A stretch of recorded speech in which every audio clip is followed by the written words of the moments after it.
Alright. Let's get to it. Alright. Last time, we finished the investigation for case 4. And now, we're about to start the trial. Let's go. So yeah. Let's get started. Oh great. Oh, my voice is gonna crack again. Well, I never expected this. Who would have thought we'd be back here again so soon? We're on a study tour of Great Britain with the intention of learning the country's legal practices. In order to research the latest court procedures here, we need as much court experience as possible. Well, yes, I suppose that's true, but for that person in the dock, it may well be his or her one and only time in court, and it could be life-changing.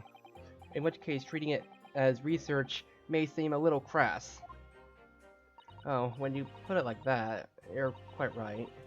Good morning! Good morning! Ah, Mr. Natsume. Good morning. Oh dear, are you alright? Your eyes are terribly bloodshot. The early bird catches the worm, as they say here in Britain. Yes, I've heard that expression. But I really don't want to catch a worm. I so tried desperately not to wake up early, but I was so worried I couldn't catch a wag! And now, I'm absolutely exhausted as a result. Do all literary people take things so literally? Thank you for putting your faith in us today, Mr. Natsume. I wish I had 9 lives! My whole future hangs in the balance. I'm too terrified to tremble! Really? Because I can feel tremors in the floor. I can't do this, I can't take this! Although, locum student Mr. Naruhodo, Esquire. Yes?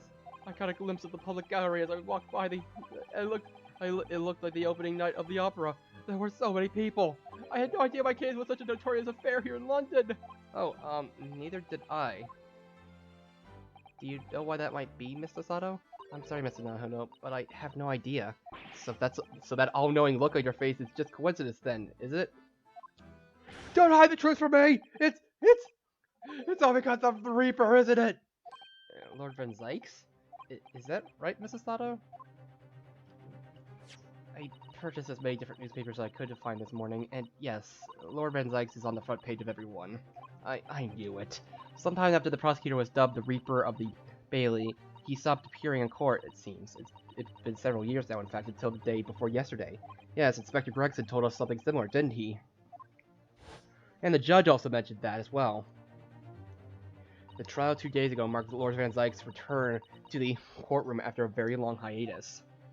The trial of Magnus McGilded. What a harrowing experience that was. I believe that appearance made even greater waves here in the capital than today's. But we wouldn't have realized, of course, having only just arrived in the country. Why is the Reaper back in the Bailey so soon, for what appears to be a mundane murder? That's the question that the newspapers are asking, and they are all speculating various answers. Mundane? Mundane is the most significant song of the century to some of us! Oh dear, I meant no offense, Mrs. Natsume, but it's how the papers are describing it. Well, lest we forget the fact that it could spark an international incident. Obviously, the reappearance of this infamous prosecutor has caught people's attention, but there's another blatant similarity with the trial of 2 days ago. Yes, I agree. Locum student Mr. Naruhodo, Esquire. It's you! Me? Well, I suppose that's true. Both times it is you who stands against this legendary prosecutor. It can only mean you're friends with the Reaper! Please, I don't rub shoulders with Deathbringers? I'm afraid that there's really only one other explanation. It can only be another example, Mr. Naruhodo, of your uncommon bad luck. Thanks for that. Oh, this is just my luck. Why must I be represented by a man with such a frail fortune? I'm the least lucky lawyer alive! Well, let's not forget that it was you, Mr. Natsume, who asked me to represent you. Yes, it's true that I'm just a student new to London with a little in the way of experience or skills or luck, but I promise you this. I will fight your corner until the bitter end, and I will believe in you, Mr. Natsume. Oh, benevolent locum student, Mr. Naruhodo, Esquire. You're not alone in here with us, Mr. Natsume. Whatever happens, we will always be on your side. Oh, benevolent non-locum assistant, Miss Mikotoba Esquirus. I am your debt forever! I shall never forget this great kindness for as long as I live! Mr. Natsume, counsel for the defense! The court session is about to begin! Kindly make your way to the courtroom at once! Alright then, Mr. Natsume, it's time. Let's go. Yes! This is it. My second appearance in a British courtroom, and my second trial against the Reaper. I hope you're watching over me, Kazuma. Because this time, I won't let my faith waver. I'll believe in my client to the last, just like you believed in me. I believe I can do this now. I'm ready for this fight. Let's do it. Hooey.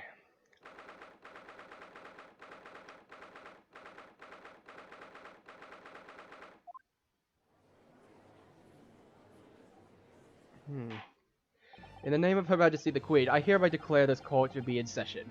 I shall now call upon the counsels for the prosecution and defense to declare their willingness to proceed. The prosecution is fully prepared, my lord.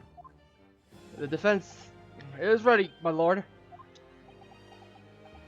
The Nipponese are truly fascinating breed. Sorry, what? Lord Strongheart has told me about you. That you are a student who arrived in London but 2 days ago, a mere amateur. Do you have a point? Being a compatriot, you feel compelled to try and help the accused, I suppose. Typical Nipponese arrogance. Forgive me, but I do not believe arrogance is an appropriate description. Sada-san. After all, in our previous encounter, the defendant was found to be innocent.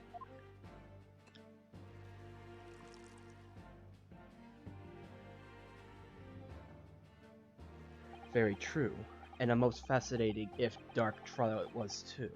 The tragic conclusion came later, of course. Here's to the acquitted, and his unfortunate violent end.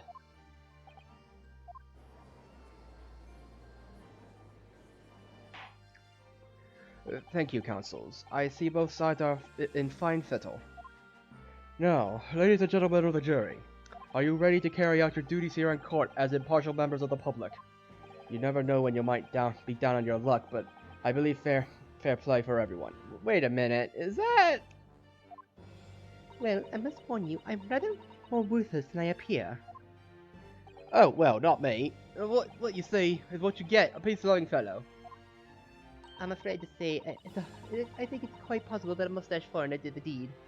Uh-huh. Come on, what are we waiting for? No doubt he did it anyway. Huh? Sorry, never quite catch that.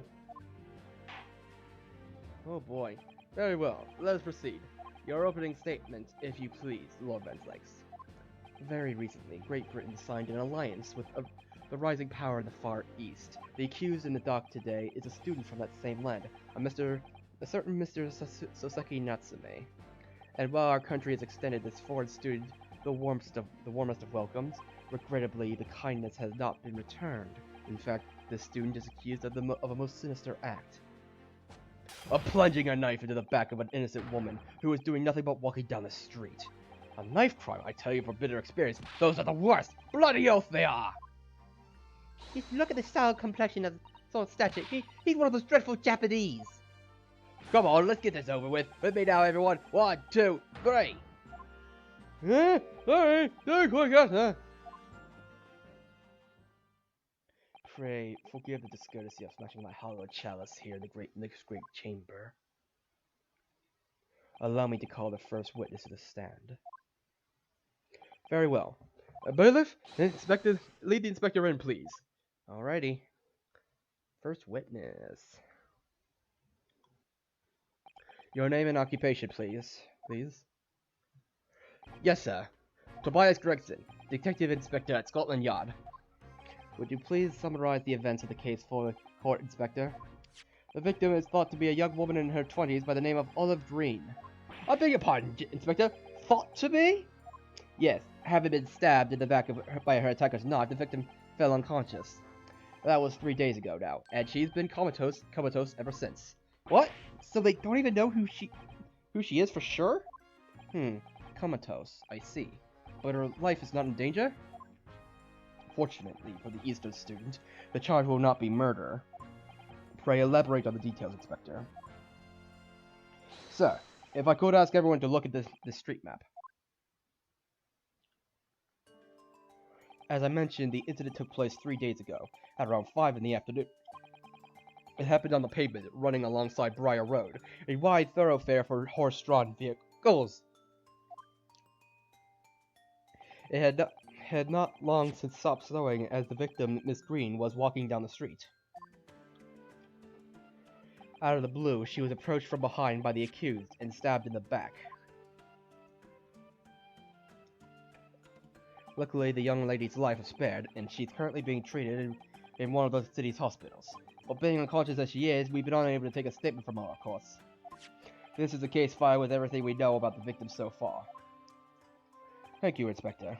The court will accept the documents as evidence, if you please. Knife in her back, currently yet to regain consciousness. I see. What of the weapon that was used? Sir, I have that here. It was removed from the victim's back. A switchblade.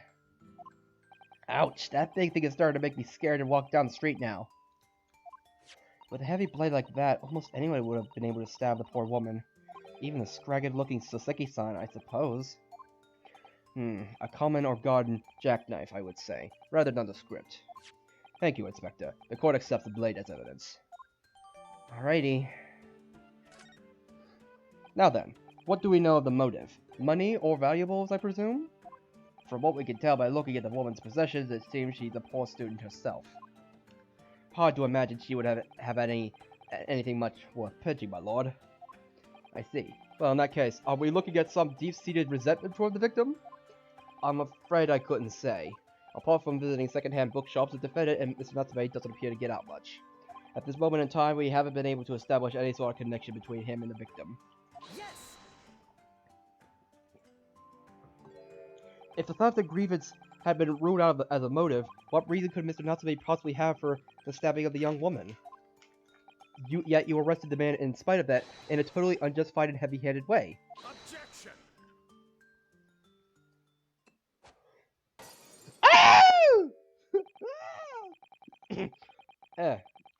Like that. Like, pray forgive the discouraging of flinging a freshly uncorked bottle into the public gallery. Jeez, man! But your words have sourced its hollowed bouquet. For it's you, my little friend, who's who's being heavy-handed here. They should have just had the Wilhelm scream there. Scotland Yard does not arrest people without good cause. That is beyond reason. Inspector Gregson, the prosecution calls for your formal testimony.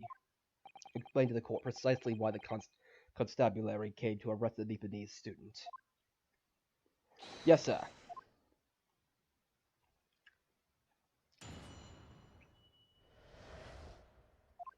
As I said, it was 5 o'clock in the afternoon when the incident occurred, and there was unusually light fog. Visibility was reasonably good, and there was no one else about but the victim and the accused. Out of the blue, the victim was stabbed from behind and subsequently collapsed on the pavement.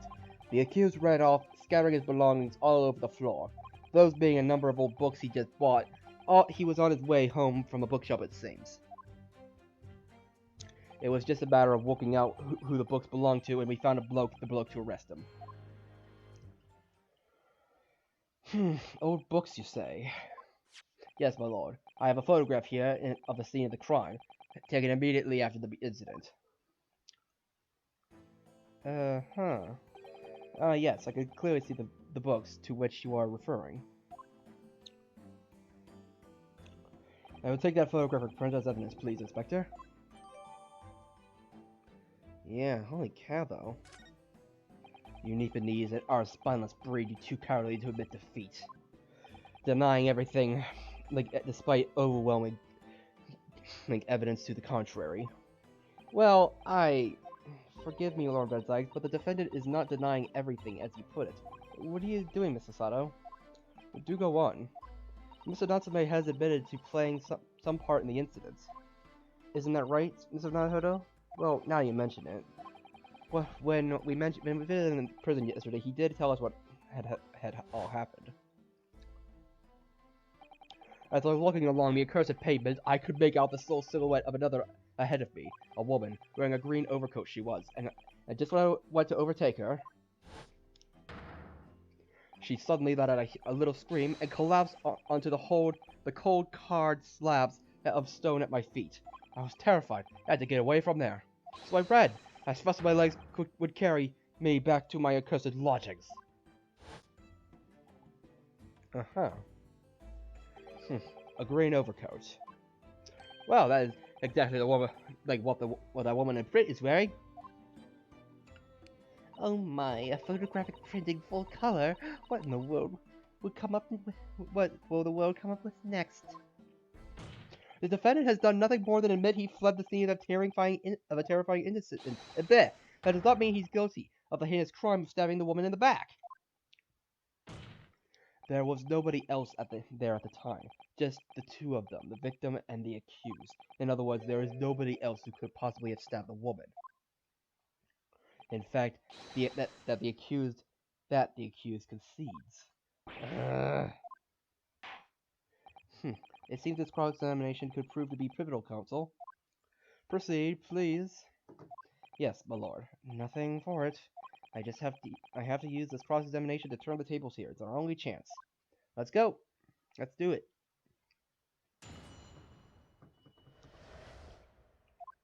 As I said, it was 5 o'clock in the afternoon when the incident occurred, and there was a usually light fog. A light fog, you say? Well, light for London. You could see the opposite side of the street for once. Not much farther, though. That's light, is it? Around these parts, yes. Not something I'd expect a Japanese fellow like yourself to know, of course. I've read that London is famous for its fog. But in my country, people usually imagine that gives the city a rather beautiful appearance. How quaint. Yes, well, it's not something that Londoners tend to romanticize, as I expect you can appreciate. I see. At this time of year, the fog causes a large number of accidents, especially when it's heavy. Sometimes you can't even see your own hand at the end of your arm. Indeed, the other day I was very nearly trampled by horses before I could see the carriage they were pulling. Yeah, it's a lot of sun, so I should definitely remember to stop, look, and listen. However, on the day that concerns us, the fog was somewhat lighter than usual. A fact no doubt lamented by the accused. Visibility was reasonably good, and there was no one else there about but the victim and the accused. How are you able to state that with any certainty? Quite simply, my learned friend, because that is what the witnesses to the crime have told us. Yes, Inspector Gregson mentioned the witnesses yesterday, didn't he? That's right. One of them is a policeman, I believe, from Scotland Yard. That is correct, ma'am. Then we must hear their testimony. The prosecution will, of course, call them to the stand, should it be necessary.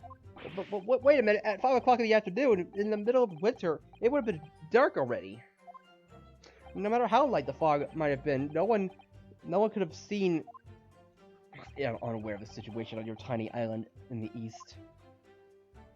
But here in the capital city of Great Britain, all main roads are illuminated in the night by gas street lights.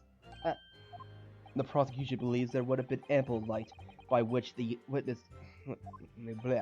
Quite. Here in London, for the first time in history, mankind has completely conquered the darkness. Which means we really need to hear those witness statements. If I could just get through the fog of this cross-examination, maybe we'll be able to. It seems the counsel for the defense is taking stock. Continue with your testimony, Inspector. Out of the blue, the victim was stabbed and blah blah blah blah. From behind, you say? That's right. As you can see from this print. Yes, quite so, Inspector. The handle of the weapon is clearly protruding from the victim's back. And you say this poor woman, Miss Green, remains in a critical condition, comatose no less. I'm afraid so, my lord. Yes, she's been treated at Bart's. I was hopeful that she'd come around before the trial started so I could take a statement, but it wasn't to be.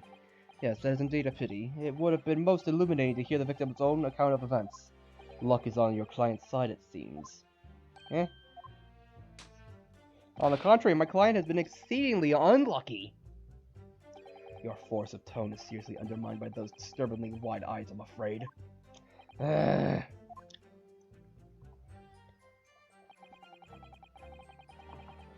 Okay. Mr. Dodson May's belongings, I think you'll find it's all there in the photographic print of the crime scene. Yes, the 3 books on the floor. That's right, my lord. Second-hand books they were, irreparably damaged after falling in the snow, of course. Pity. The accuser could have carried all 3 books in one hand, which means his other hand would have been free to wield a knife, for example. He's very clever, isn't he?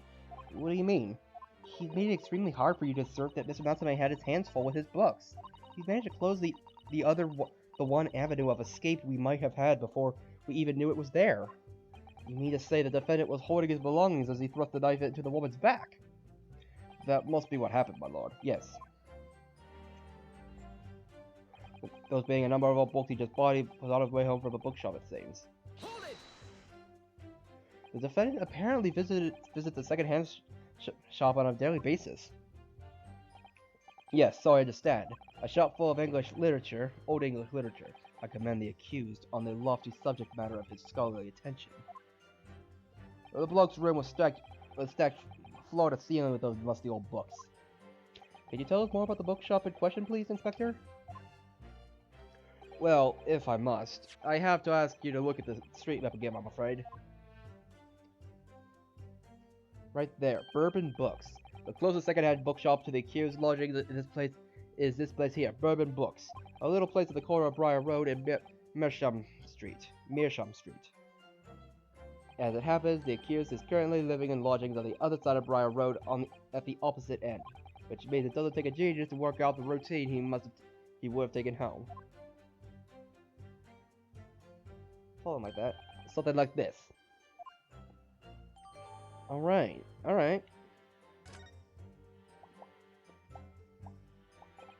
Yes, I concur with your conclusion, Inspector. The defendant would certainly have passed the scene of the crime on his way home from that particular shop. Mr. Naruhodo, I think that what the inspector just told us could turn out to be of vital importance. Yes, I agree. The most important point that the inspector just made being the location, I think. The crucial detail in what you just told the court, Inspector, is the location of the bookshop. I couldn't agree more. So, where is it exactly? Eh? Are you winding me upside down? I just explained that! I'll get the map out and everything! Use red blooming ink and drew the block's route home for you! And I distinctly remember seeing you dawn along, Counsel. Oh, yes, of course! I must have been so nervous I didn't take it in. The blunder of the day goes to you, my learned friend. No, not yet. The trial's only just begun, after all. Mr. Naruhodo, I would strongly advise that you look carefully through the court record at this stage. Yes, miss. At once, miss. Sorry, made a mistake, miss. Inspector, continue with your testimony, please.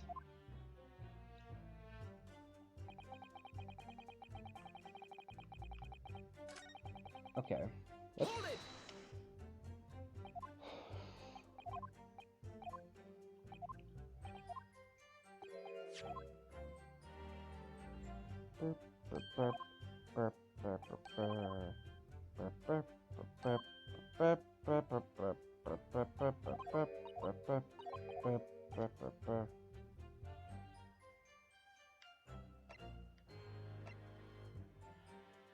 We know the name. We know the name. Bourbon Books. So stock? I often think, Inspector, that what really makes for a good bookshop is the quality of books they stock. Yes, I think I agree with that.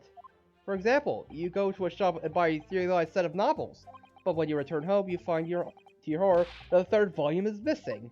It doesn't bear thinking that, just the sort of thing I think really gets my goat. And exactly, that is the point I was trying to make! Well, now that you two have found common ground in that fascinating scenario, perhaps we might continue with the cross-examination if you're quite finished, my learned Niganese friend. Yes! Wait, what just happened? What just happened, Mr. Naruhodo, was that you allowed yourself to be sidetracked. I'll strongly advise you to look carefully through the court record of the stage. Yes, miss, I've watched, miss. Sorry, I made a mistake, miss. Okay, then, was it the other one? Was it really about the name? Because we know the name!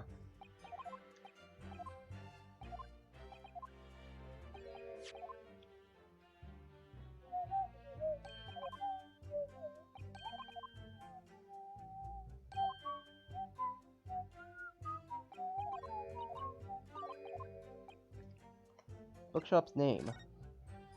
Inspector Gregson, may I ask you a favor? What? Would you kindly add the name of the bookshop to your formal testimony, please? Maybe of vital importance. Maybe? Oh, well, you know, I mean, yes! It would be a very important clue. Very well, not that I can see it being of any great significance, but please revise your testimony according to the Inspector. Yes, my lord, whatever you say. Could that man be any more sardonic?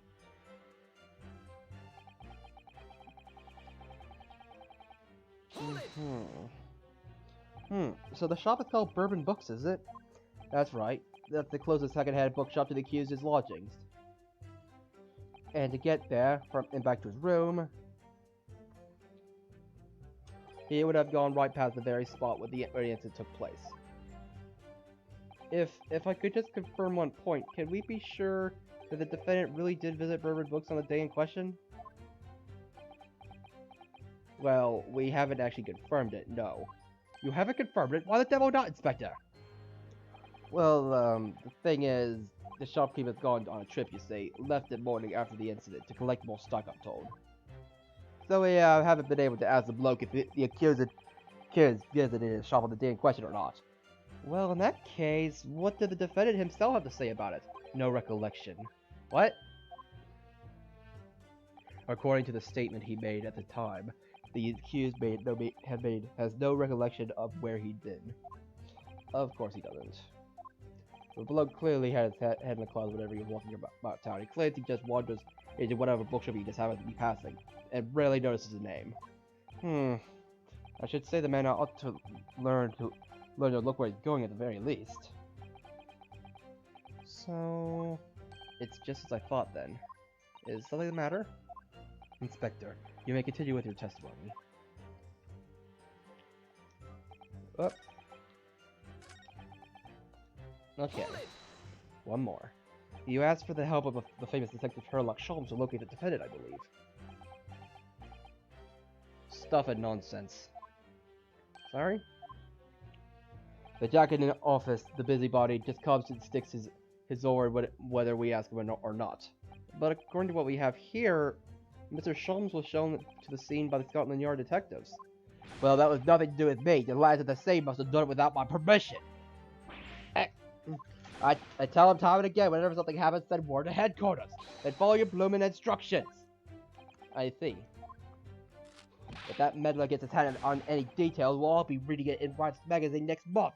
And you can bet the last far that I'll be in there too, stripped of all my hard work on the case.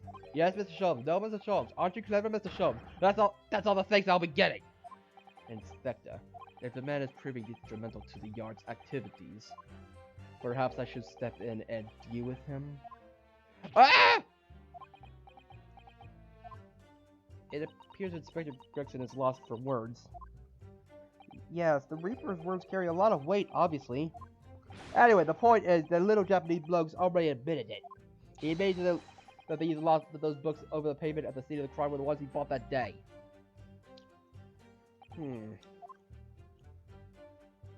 What do you think, Mr. Nahodo? If you're unable to sway the jury during this cross-examination, I'm afraid that Mr. Natsume's fate will be sealed. Yes, they're sure to find him guilty. One way or another, I have to expose an undeniable inconsistency in the inspector's testimony. Alright, I believe that's the second to last.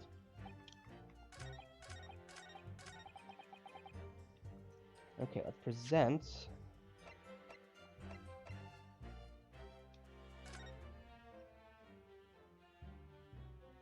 your books! Uh-huh. Objection. If I could just stop you there, Inspector Gregson. Well, what is it, Sunshine? I'm a busy man, you know. this is a receipt that we found in Mr. Natsume's room. It was issued the day of the incident and details of the purchase of 3 secondhand bookstores. And you found that in the accused's room, did you? Yes, but the point is not where the receipt was found, but the name of the shop printed on it. Go on.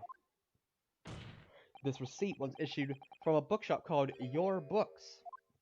Your Books? Your Y-O-R-E, I presume? Yes, my lord. So Mr. Natsume did indeed purchase a number of books at a secondhand bookshop that day. However, the bookshop in question was not Bourbon Books. Eh? What? Inspector, do you know this other bookshop? Yes, sir. Your Books is another secondhand bookshop not far from Bourbon Books. It's just that, well, it's such a small place, I didn't think the accused would have known about it. Objection. But in fact, that is the bookshop which the defendant visited on the day in question. And this receipt proves it. Objection. Yes, for what difference it makes. Wherever the man purchases musty tomes, it makes no difference in the final analysis. Objection. But where is it? I disagree. I mean, after all, I have this street map here, if that might be of help. Oh, yes, thank you. Have a look at this, please. If the defendant had been returning from Bourbon Books, then yes, he would have certainly passed the place where Miss Green was attacked. However, if we take into account the fact that he was actually at another bookshop, Your Books, it may very well turn out he wouldn't have passed that location at all. Could that be true? My, it rather depends on where his other bookshop is, but I do consider it may be a possibility. Is that right, Mr. Lawyer? Is that what you just said? Absolutely. It absolutely could be right. Inspector Gregson, where is Your Books establishment? Well, obviously we looked into that. It turns out that Your Books is just on the next corner of Meerschaum Street going east. Ah. Okay. Not quite what we had in mind, but and there you have it. As you can clearly see now. Oh.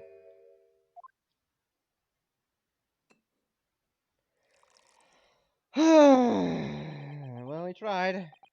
My learned Evenese friend is obviously in training to be a clown, the way he regales us with such witticisms.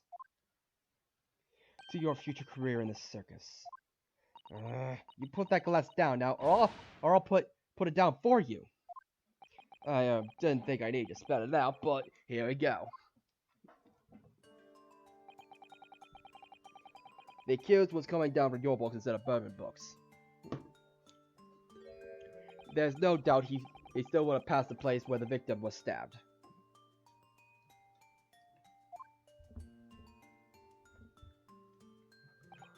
Yes, thank you, Inspector.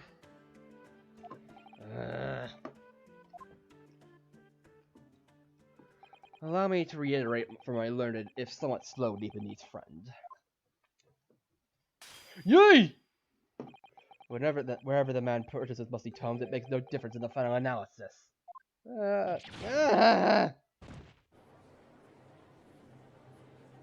great. As I suspected, you can't fool me, and then you don't suggest you try. What did I say? I had enough of this now. You have. Oh, sorry. Would you mind repeating that? This is not a hold. We must give up. What do you mean? If the prosecution's assertion is correct, the members of the jury may very well decide that Mr. Natsume is guilty. She's absolutely right. We must think. We must consider the assertion just put forward by the prosecution very, very carefully. They claim Saseki-san must have passed the location of the incident on his way home from Your Books, but gotta raise an objection, of course. The assertion just made by the prosecution is fundamentally flawed. Explain yourself, counsel. Yes, my lord. You can see what I mean on this map. When returning from Your Books to his lodgings, Mr. Natsume could have followed the route suggested by the prosecution. However, that isn't the only conceivable route to take between the two places. If the defendant used the streets, look what happens. He arrives back at his lodgings without passing the location of where the victim was attacked. Talking back to the clown of the fool's errand, of course. However, I feel compelled to point out that That route is what's commonly referred to as the long way round. On a cold winter night, why would any man choose to take a longer route home? Maybe he didn't know where it was! Well, the answer is extremely simple. He wouldn't. In other words, the accused took the obvious route back to his lodgings, and is the obvious perpetrator of this crime. Objection. Yeah, I got it! Obviously, we must ask the man himself, ask which route he took home. I have already informed the court of the accused's response to such questioning. He claims he has no recollection. That's right. As I said, the bloke seemed to spend his time outside wandering aimlessly from A to B. That day was no exception. He says he doesn't remember where he was or which route he took home. I don't believe this!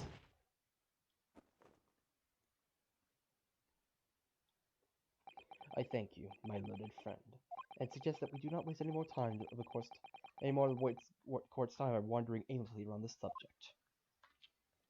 Pray, what say you, insightful jurors? But even if that is the case, the defense still... Ah!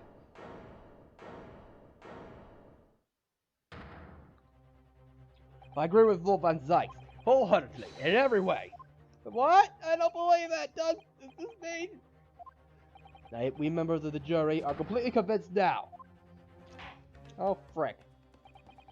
Very well, in that case, I hereby call upon members of the jury to present your findings to the court. Guilty. Guilty. Guilty. Guilty. Guilty. Guilty. Whoa, great! That was fast!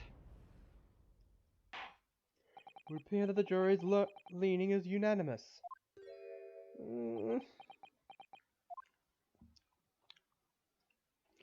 To the insightful members of the jury, I applaud your brave resolve. You serve Queen and country admirably. Smile, hold up. No, not yet. This isn't over yet. I still have one last chance to sway the opinion of the jury. I have to tip the balance of those scales the other way. I have to turn this around. Somehow! Are those are the eyes of Corey, not yet willing to give up and die. So I presume you intend to wield your rights again in this trial? Rights of the defense written into antiquated British law that should be buried long ago? Call it antiquated if you will, but it's the defense's prerogative to carry out a summation examination if it so chooses. Very well, counsel. In accordance with the letter of law, we shall proceed with the summation examination. Are the members of the jury ready, Mr. Foreman? Of course we're ready. I'm all too familiar with that Ippides whippersnapper and his uncus refusal to throw in his alley. Very well then. Ladies and gentlemen of the jury, if you will each explain on what grounds you have determined the defendant to be guilty. Give me a second. I'll be right back.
Frick!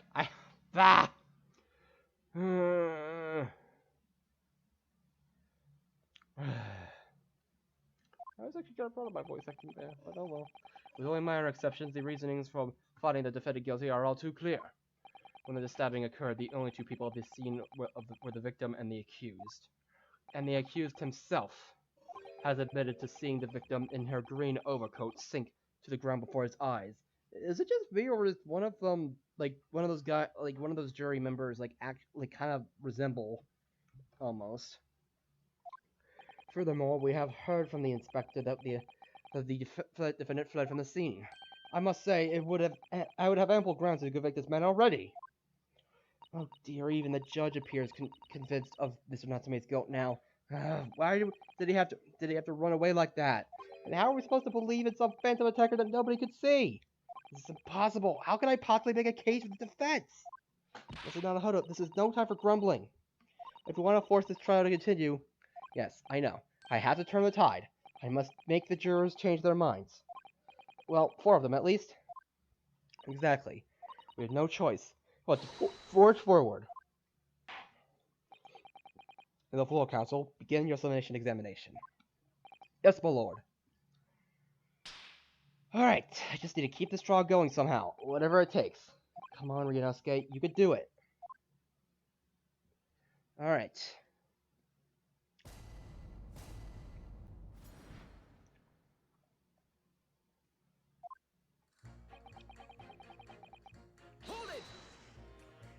Excuse me, but aren't you... Yes, that's right. I was in the witness stand myself just 2 days ago. Ah, yes, I had a feeling I knew your face, or the side of it anyway. If I remember correctly, you're a banker, aren't you? That's right. After the gold rush down under, I came back to... Like, I came back to London to work. And it was going swimmingly until you started floating around. Bruce Fairplay was a man of repute. Sorry? Don't think I've forgotten how you treated me the other day. You had me and that young hunter pegged as criminals. Oh, well, you know, water under the bridge. Now there's all sorts of rumors buzzing around, and the police have been badgering me non-stop. If I could turn back the clock... Well, anyway, I don't know about the hatter, but at least I'm in the clear now. And free to make up my mind about who's guilty and who isn't. Thank goodness. Thank goodness we have a most... Alright, maybe I might struggle to change this man's mind given our awkward history. Yeah, it seems a bit, conflict of interests, much? Oh dear, I wonder what's become of Mr. First now. If he said that a woman in green collapsed before his eyes, well, I can only have been the victim. You're right that at the time of the incident, the defendant admits to having seen someone wearing a green overcoat walking ahead of him. Well, quite, that's precisely my point. Clearly, that someone wearing green was the victim. And clearly, the funny little nippy-kneed man with the disturbing mustache is the culprit. Well, let's not forget, madam, that the defendant vehemently denies attacking the woman. Why, of course he does. If he admits to stabbing her, his life is over. The man is obviously a liver-faced coward, honestly, claiming the woman simply collapsed before his eyes. But if that's the lies you're suggesting, do you think he would have concocted something more credible? Oh, we really couldn't say. After all, you are a foreign. Who's to say that what goes through your funny little minds? I could tell you what's going through my funny little mind right now, but you wouldn't like it. I do declare the man has already made his admission. He himself has stated that there was nobody else around. Surely the conclusion is obvious. No one else could have possibly have committed this awful crime. If no one else could have done it, the accused must be the man. Really, it couldn't be more simple. Your argument is compelling in its simplicity, I must admit. Oh my, you are too kind, my lord. That went well for her. The man wouldn't have gone around houses in winter.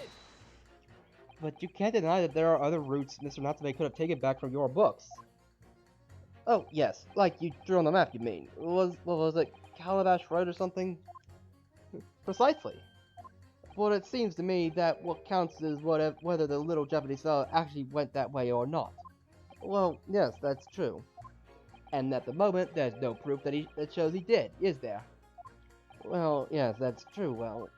And as I understand it, the accused himself doesn't remember which way he went, does he? Well, yes, that's annoyingly true. Winter nights are dark and cold, and the way I see it, you want to get home as quickly as possible. Well, yes, why is all this true? So really, the only thing that makes sense is that he went home along Briar Road. I'm supposed to be convincing you here! I've given it lots of thought, you know. I just didn't make up my mind on a whim like he did. I mean, if there was some logical reason why he might have only gone much way, it'd be different. I'd be happy to reconsider my position in that case. Honestly, I would. A reason why Sasaki-san might have taken the longer way home. Yes, a good reason. I don't imagine you'll be able to sway the young man's opinion without one. Yeah, you kind of need, like... So the poor woman attacked from behind, was she? How dreadful. Whatever's the matter, young man? You're the wife of Mr. Guradev, aren't you? The landlord who rents Mr. Natsume his room. The master's wife? Where did you get the idea, sir? I'm the maid, you understand. She's keeping up that charade? This is going to be awkward. Why didn't you mention this yesterday? That she had been selected for the jury in this trial, I mean. Well, I was told not to mention it to anyone until the day of the trial, you see. It was in the letter, you see. The instructions were very clear, so I'm afraid I had no choice. I see. Anyway, Mr. Natsume, the defendant, takes lodgings in your master's house, doesn't he? Yes, that's right. Although he's only been a little over a week now. And in that time, surely he must have taken stock of his character. Does Mr. Natsume look like the kind of man who committed crime such as this? She's gonna say yes. Oh my goodness me, yes! He's just the sort! What?! Spending all his time in that dark, dingy room, sporting that unscrupulous mustache. The man never speaks, and don't get me started on those shifty eyes. The neighbors are all talking about him. I've heard them, you know. People think he must be building a bomb in there or something. Oh dear, poor Mr. Natsume. How could people say such things about him? He's just a harmless bookworm. Nothing more. Well, you just called him a worm, so... Anyway, I'd better be careful about inviting this maid to speak. She said enough damning things already. I don't know, Kia. Can we just wrap this up now? I got work to be doing. What is your work, then? A man's life is on the line here, sir. This will take as long as it takes. Don't get clever with me, son. But my life's on the line, too. And so is my family's. Eh? As you wouldn't understand, but a laborer like me can't afford to take time off. If I don't work, I don't eat, and neither do the wife and kids. Oh, I see. That must be very hard. I go over to the union every morning to find out what needs doing. If you're late and the work's taken, it's tough. This time of year, there's water and gas supply pipes bursting left and right and center. There has a cheap labor, and to get the roads dug up to fix it. It's a hard slug from dawn to dusk, it is. So, you were out digging up the roads on the day of the incident as well, were you? That's right. In fact, if I remember rightly, it was just around the corner where I live, by the bookshop it was. What? Another coincidence. That's right. Meerschaum Street it was. Meerschaum Street? Oh, the map is not hard. There's only 3 named streets. Juror number 5, I need you to add that information to your formal statement, please. What's the point in that? Can we just get this visit over with now? Please, sir, it's important. Fine, I'll do it then. On the day it happened, I was digging up Meerschaum Street from dawn till dusk. So, if I understand correctly, you're a day laborer and you are doing road maintenance that day. That's right. Like I said, you get a lot of bus gas and water pipes underground in the middle of winter. It's the only time of the year that feels like we can actually make a few bob. And I'm missing out today. When you say dawn till dusk, well, the work has to be completed within the day, you see? No coaches and pedestrians can get past while it's happening. I wonder if I could trouble you, sir, to mark it on the street map the exact location of the work you were carrying out? Give it here, then. Let me have a look. Right, let's say that then. Aha! There we are, Bishop Street. Yes, it was right just here. That is a tiny dig, I can tell you. We had to get through all the drifts of snow that had frozen solid. And what sort of time did you finish the work? Well, we started in the morning and we kinda finished before gone 6, I'd say. The snow had stopped coming down, but it was long past dark for sure. That means the roadwork was still going when Miss Green was attacked at around 5 o'clock. Roadworks on Meerschaum Street, huh?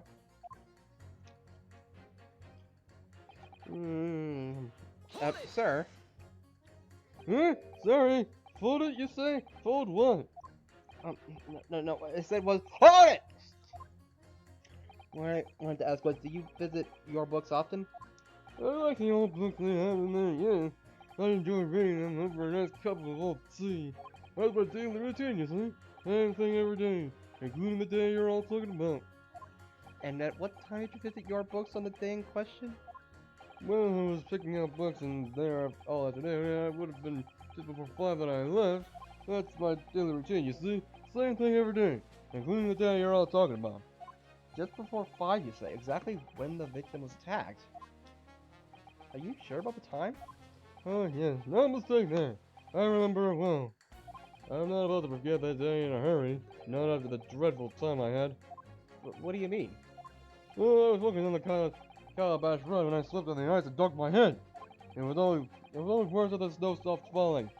That's when it's most slippery. Knocked myself clean out, I did. I really thought my number was up. Wait a minute.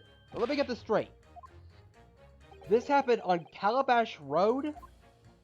That's right. I live in Corn Pipe, you see? Heading down Calabash Road is the quickest way for me to get back from your books. Juror number 6, I must insist that you add that information to your formal statement. It may very well be extremely significant. Huh? Sorry. Extremely sick? No, I'm good on right now.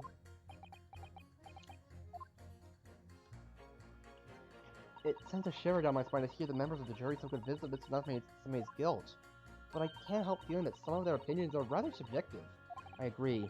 It's the irrelevance that some of them are saying that sends a shiver down my spine. Still, at the very least, their assertions don't actually incriminate Mr. Natsume of anything. That's something. Let's use that to our advantage, Mr. Bahodo, cunningly. Yeah, right. Let's listen to the juries again, prayerfully. And if any of those assertions are odd, then odds will pit them mercifully against each other. Yes, don't hold it back. Pit them against each other. Oh, I gotta be right back again. Sorry.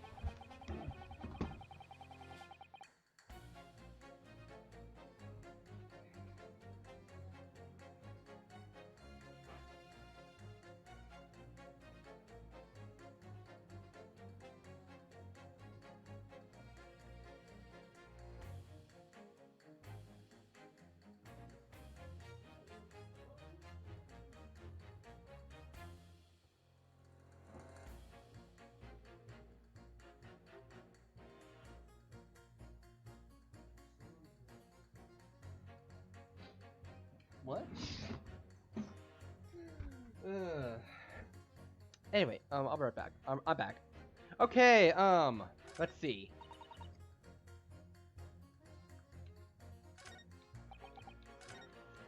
Did he change his statement?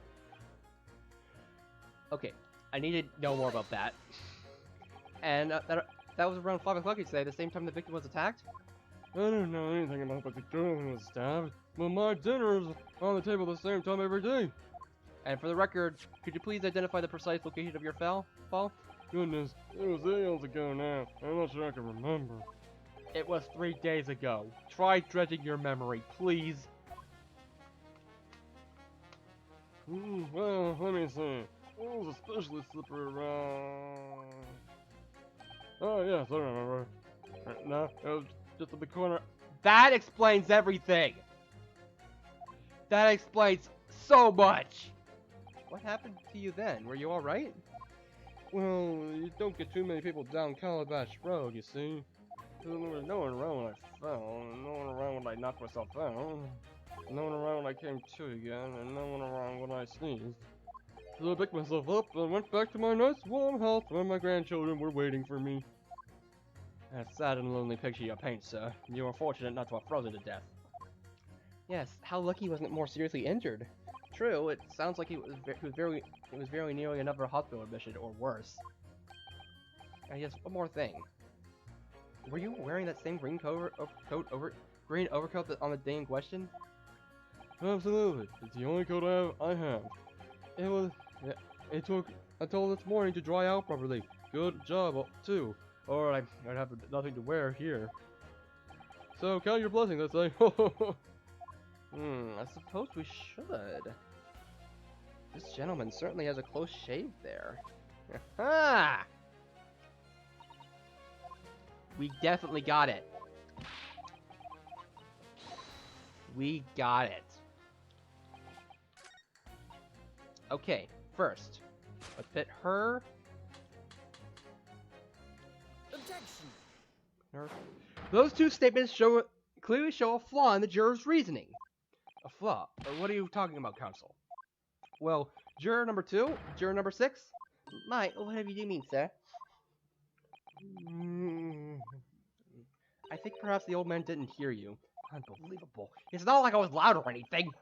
There's at least one fact of which we can be sure here. The bookshop receipt found in the defendant's room clearly indicates that on the day of the attack, he had been to your books and purchased a number of secondhand titles. He then returned home on foot. But the man says he has no recollection of his return journey. That's correct. But what he does remember is seeing someone appear in front of him on the way. Someone in a green overcoat, who suddenly collapsed on the pavement before his eyes. Yes, we're well aware of this. A poor young woman was stabbed, obviously. Aha! Can we really be sure of that, madam? Whatever you mean. I'm sure you heard juror number 6 account of what happened to him that day. That same afternoon, there was somebody else apart from the victim, who was wearing a green overcoat and who fell over on the icy streets in the neighborhood. Oh my! Huh? My goodness, you mean... That's right. I'm referring to, of course, to the hard of hearing juror number 6. Are you really suggesting that a person in a green overcoat whom the defendant saw collapse in front of his eyes was the jolly old gentleman on the end of the bench here with me today? That's entirely possible, yes. After all, the old man has somewhat similar build to the victim. Well, look at that! My goodness. My goodness me. Huh? Sorry, you need a pee? And crucially, we know precisely where the old man in the green overcoat fell. On Calabash Road. Therefore, the person who Mr. Natsume saw collapsing in front of him was in fact juror number 6. It means the defendant must have taken the long route back to his lodgings. And if that's true, then clearly... the crime scene on the Briar Road, where the woman was stabbed, was not on his way home. Oh my! Idiot old man, if you had so daft to be roaming there, we would have boxed this off hours ago! And really, what were you thinking wearing such a befuddling coat? Oh, nice! You're just saying to me, is there a crime for the elderly to walk the streets these days, huh? Is there a crime to slip over on the ice? Is there a crime to keep up with the latest styles and wear a beautiful green overcoat, is it?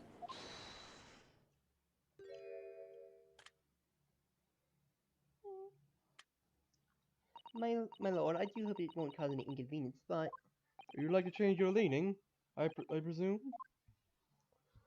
I do declare that I would. I should like to call for a verdict of not guilty. Thank you. And I would too! What? Is it a crime to change your mind? Is it? Well... Nice! 2...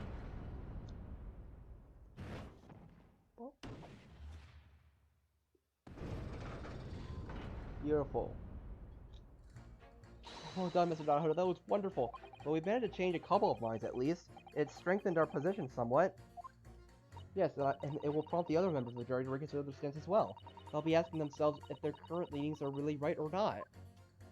Now, if only we could identify one more clue or discrepancy that would make us stop doubting Mr. Natsume. We might be able to tip the balance completely. Yes, that's exactly what we've got to do. And Zykes is looking to bring this trial to an early conclusion. That's what we have to prevent. By whatever means we have at our disposal. Thank you, Counsel. On with the summation examination, please. Yes, my lord. Give me a second, I gotta fix my hair.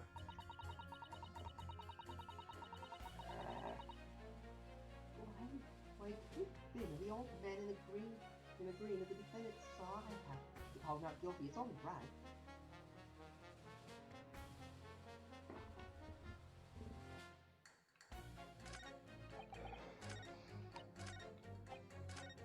I'm sorry about my overcoat setting a cat among the pigeons. I'm learning to not guilty to make up for it.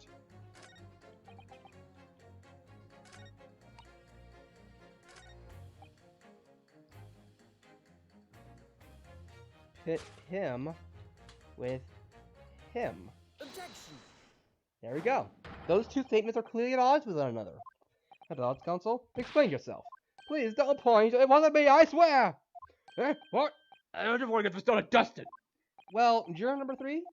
Oh, me, sir? What do you mean? Juror number 5's words just now are extremely... Let's take a moment to consider the implications of what is said on our map of the local area. On the day in question, Mr. Natsume visited the bookshop. This bookshop to visit a number of secondhand books. And on the same day, we now know that there were works being carried out on Meerschaum Street, making it impassable, which means that the defendant's route home could not have taken him along Meerschaum Street and down Briar Road. Oh, yes, of course! What do you think, sir? Well, yes, you can't argue with that, really, can you? We must have had a good 2 yards or more of the pavement up. Every gentleman and gentlewoman that came along had to turn back and go the other way. So the only conclusion is this: the defendant must have taken the longer route back to his lodging. Yes, I suppose he must have. I suppose that must be right, eh? Juror number 3, you said the following: the man wouldn't have gone around the houses on his way back from the bookshop. But we see now that he had no choice. Yes! My lord, Mr. Judge, sir, if I may. Yes? I don't think it in all good conscience that I can say the man's guilty now. Yes, I'd like to see this trial continue so we can get the bottom of what really happened. Yeah!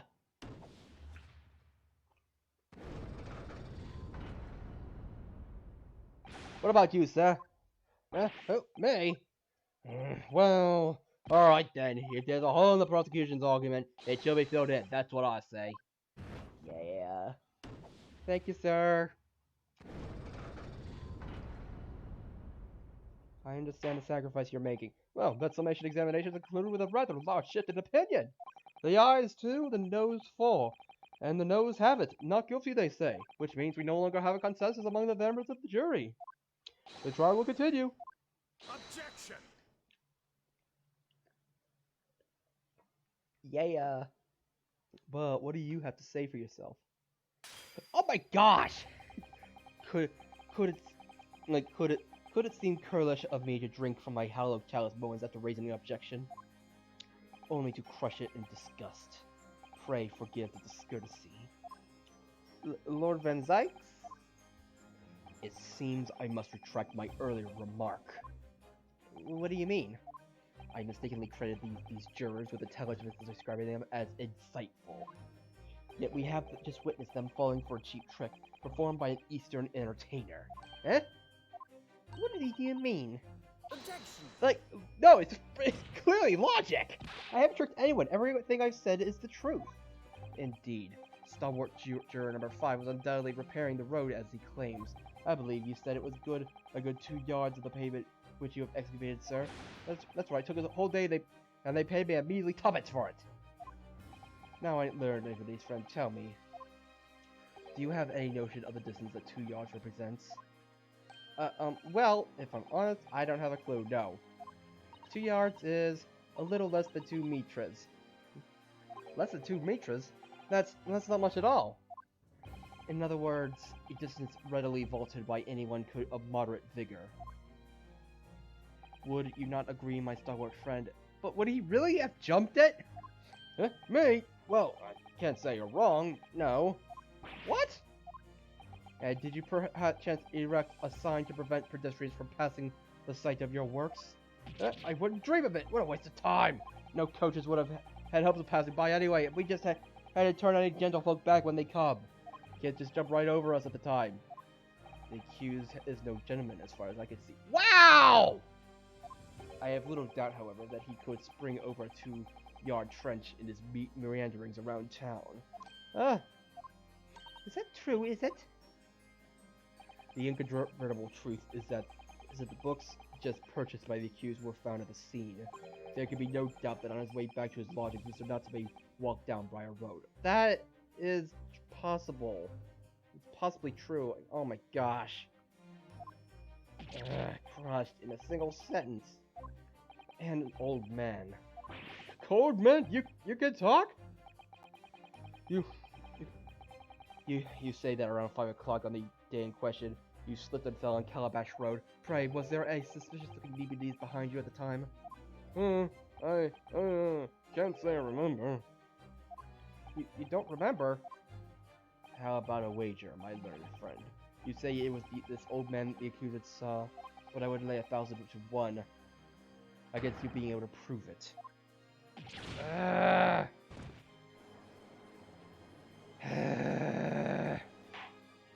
Order! Lord Lunside, explain yourself! My lord, if you had such a trenchant argument up your sleeve, why in the world did you not proffer during the summation examination? I wanted to give this young foreign student the sightseeing experience of me he no doubt came for.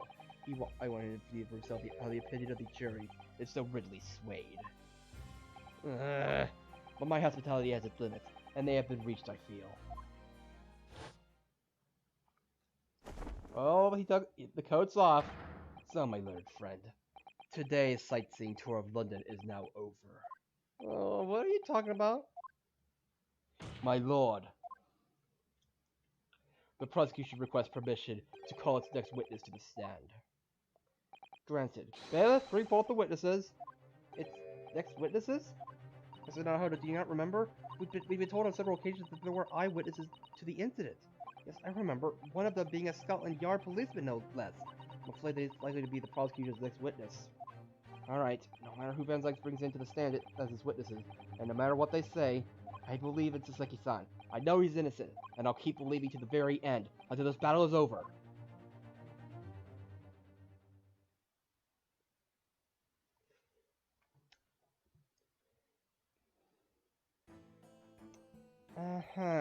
Well, well, you know what I say to that? What I say to that?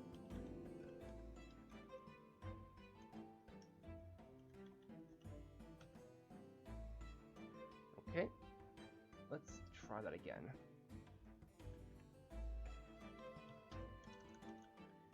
Ban. There you go.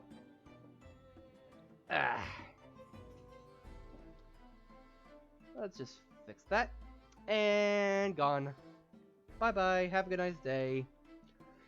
Witnesses, please state your name and occupation to the court.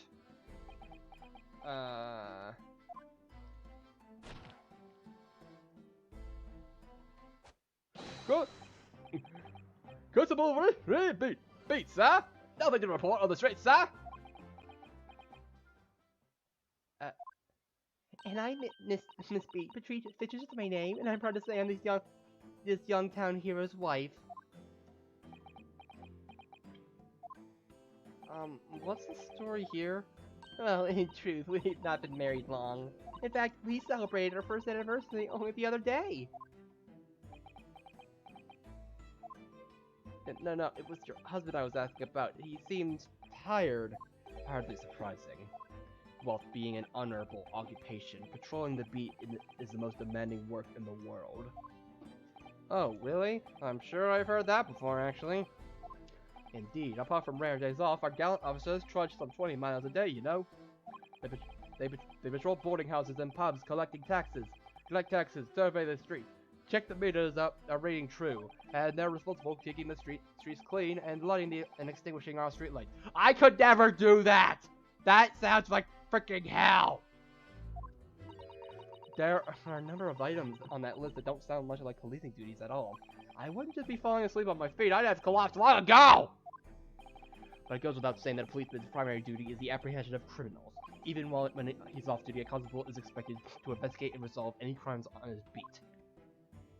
For the London Bobby is a man of honor. and a man of slumber. On the day in question, this man and his wife were walking down Briar Road in the opposite direction, and they witnessed the incident as it occurred.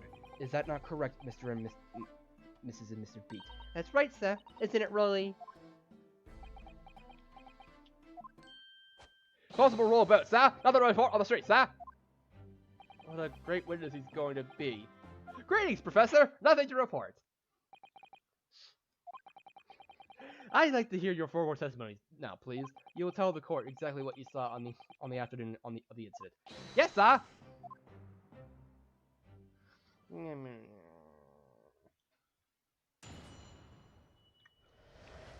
Her eyes are sparkling. It has like a permanent sparkle. It was our wedding anniversary and Rolly was taking me out for a meal. There was no time to change after work. Anyway, two silhouettes appeared out of the fog on the pavement in front of us. All of a sudden, one of them just collapsed on the floor, and the other scattered something before running off. We ran straight over it, of course, and then went for help at a nearby police box. It was definitely that Japanese man in the dock. Rolly and I both saw him as clear as day. Oh, great. Well, this is extremely compelling testimony, I must say. Huh? Oh dear, this policeman and his wife are claiming to positively identified Mr. Natsume at the scene. If their testimony is true, the alternative course of events you establish in summation examination will be quashed. It's death knell, in fact, because that alternative was never viable in the first place. We're an unfortunate bechancing, and on your wedding anniversary too. Oh, I know, but I still managed to go out for the evening with my man. I thank the Lord for that. Gosh, the life of a London bobby sounds very hard indeed. Indeed. However, this cross-examination will be over in minutes. You may well have time to rest this afternoon. What do you mean by that? My learned friend, the witnesses saw the face of the man fleeing the scene. They are testifying under oath that it was without doubt the accused Mr. Natsume. And one of these witnesses is a policeman, no less. So you appreciate the gravity of the situation, I'm sure. Ah, frick. Except that the man is so tired, his wife has to do all the talking. Yeah, that is a bit of that is a bit silly. Enough preamble, counsel. For the defense, enough preamble. Counsel to the defense, commence the cross-examination, please. Yes, my lord. Okay. It was our wedding anniversary, and Rolly was taking me out for a meal. There is no time to change after work. Hold it! Hold it. Okay. No time to change after work, you say. Are you also a member of the police, Mrs. Beat?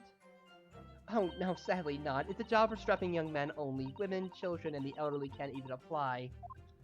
Well, I think you can probably see why children and the elderly can't do the job, can't you? I think Rolly looks ever so handsome in his uniform. It suits you down the ground, doesn't it, darling?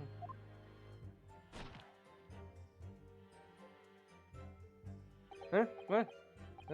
I just finished my beat. Pat and I were heading back to the station. I was actually planning on getting changed there. Is he talking in his sleep? This is creepy.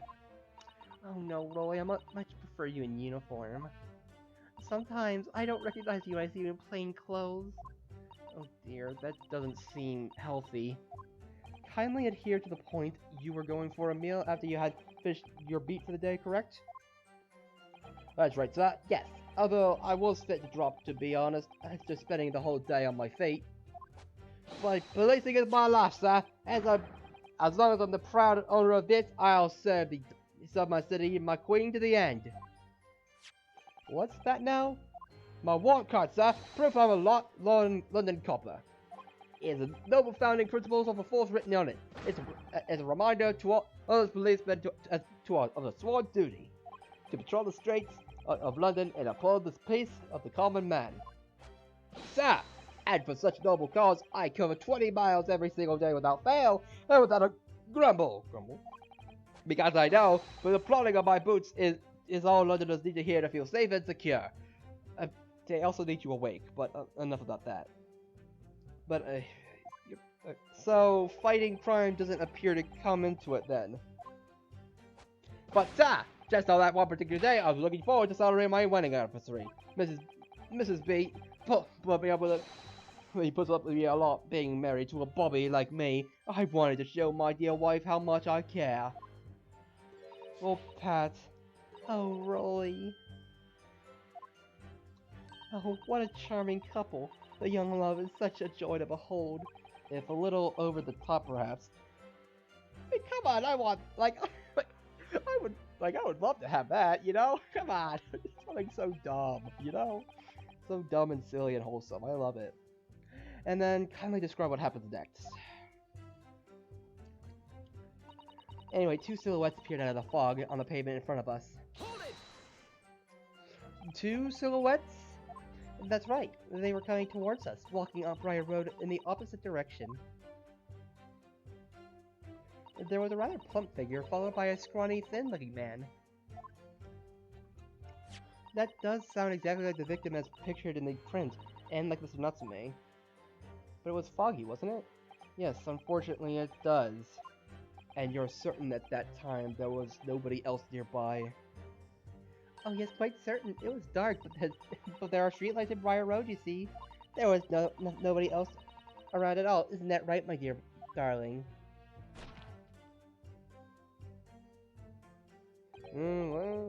Yes, that's right. That's right, of course. There was a light fog on the ground. Well, Briar Road is dead straight, and you can see fairly long way down the pavement. And there's the straight lighting as well. I'd say any other pedestrian... Before sleep takes form, hold your answer, please, Mr. Beat. Are you quite sure of what you saw? Oh, you just said. Yes, sir. The couple has spent all his day keeping watch on the streets. I swear, sir. As I'm sure, as my love, I am as sure as my love for Patricia is true. Oh, Pat. Oh, Roy. Oh my gosh, I just got it! Patrol! Patrol! Patrol beat! Oh my gosh. They're still maintaining that there was nobody else on the, like, other than the victim and the attacker. It's starting to seem that must be how it really happened. It's beginning to seem like there's nobody that didn't stop Mr. Natsume, did it? He fled the scene all too convincingly. Thank you. I believe we have a reasonably clear idea of the situation just before the incident now. What happened to in the crucial moments that followed? All of a sudden, one of them just collapsed on the floor, then the other scattered something before running off. Ah, frick. I keep doing that! Hold it! Scattered something? What do you mean by that? Oh, well, I couldn't quite make out what it was at the time. But when we got closer, we realized what it was. Didn't we, darling? You know, she's gonna strangle him sometime. What? Oh, yes, that's right. I heard some old books. I see. Old books. Yes, sir. The culprit has dropped the number of them. All road where the victim lay on the pavement. Indeed, as clearly pictured in this photographic print. That Robert Japanese man did that when he did the deed. Hold it! Wait! Hold on. Let's not forget that it remains to be established that the defendant was indeed the attacker. But we saw him. It was the man in the dark without question. Sir. The mustache, the hunchback, the cat-like eyes, the top mouth, the stubbed nose. Everything. Any more insults you want to throw in?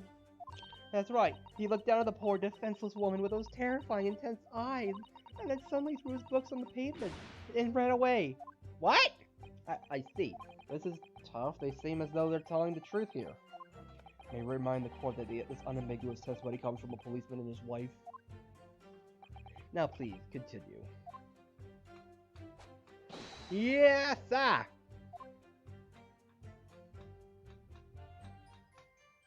We ran straight over of course, and then we went for help at a nearby police box. Hold it! Oh, what's a police box? Isn't it one of those red boxes in London, or is it just something else? I don't know. Was it your husband who went to fetch help? Or wait, those red boxes are phone boxes, aren't they? Like phone TARDISes. No, I went. I went. I may not be a police officer myself, but I am a proud wife of one after all. Isn't that right, my darling? They're sharing a scarf, aren't they? Are they? Yes, that's right. I missed it, Mrs. Beat to go. I was off duty at that point, but a boy's never truly off duty, of course, so I felt obliged to stay a guard of the scene. Very laudable, Mr. Beat. Preserving the scene of the crime is a task of considerable importance. That's why I said Patricia, you see. I told her where to find the right police box. Forgive my ignorance, but what do you mean exactly by the right police box? Depends on the crime's location, you see, and as to who deals with it. Well, what was that was actually on my beat. So I told Patricia the way to the police box with the beat of the incident fell into, so she could go and report it. I ran there as quickly as I could, and asked for help from the Bobby on duty. That sounds a bit dangerous. There's nothing more potent than a young couple in love looking together, you know. And thanks to your swift response, the case was quickly resolved. The actions of two model citizens. Oh please, you're making me blush, isn't he, darling?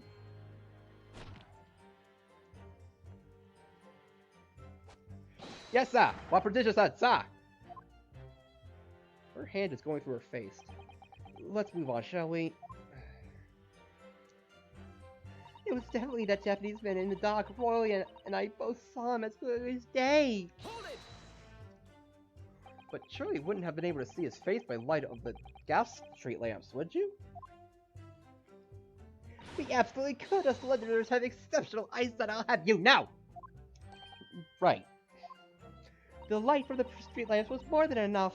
And my husband already told you that the fog was only light, didn't he? Yes, and what of the fog? We're famous for it across the globe, I believe.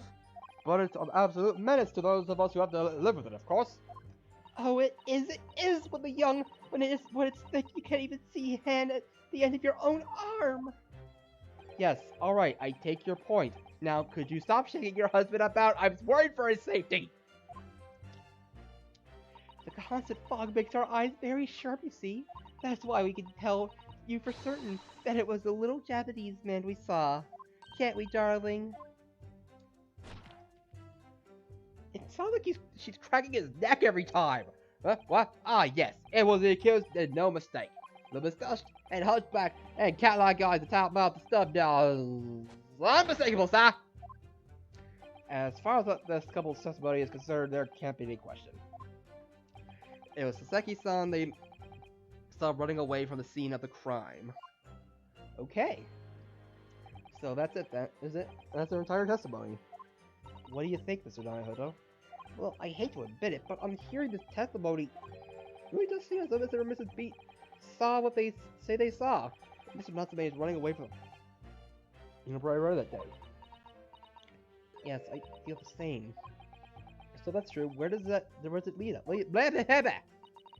The members of the jury are sure to call for a guilty verdict after this testimony. Oh no, then what do we do? It calls on us on over here. What are you trying to say?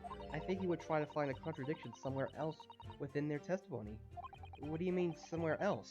Their statement about seeing Mr. Natsume is unequivocal. Calling that into question won't help.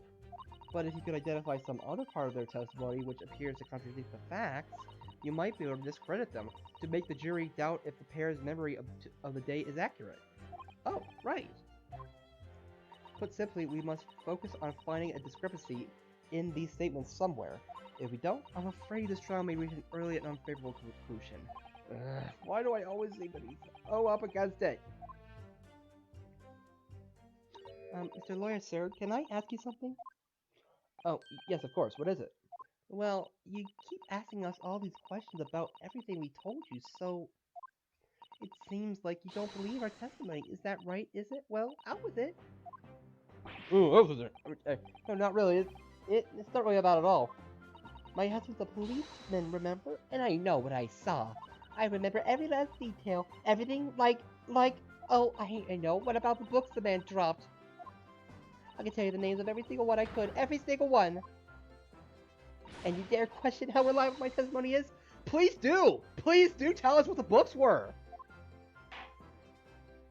That will do, Mrs. B. No, it won't do at all. That deputy's lawyer has no idea what I'm capable of. Even if I decide to forgive him for insulting us, don't think for a minute that really will. I really didn't mean to cause offense. Really, put your husband's fist down. But please tell us! Perhaps you would like the opportunity to supplement your testimony, Mrs. B. Yes, thank you, Judge! Might that appease you? Oh, thank you, my lord. That would settle things nicely. Wouldn't it, darling?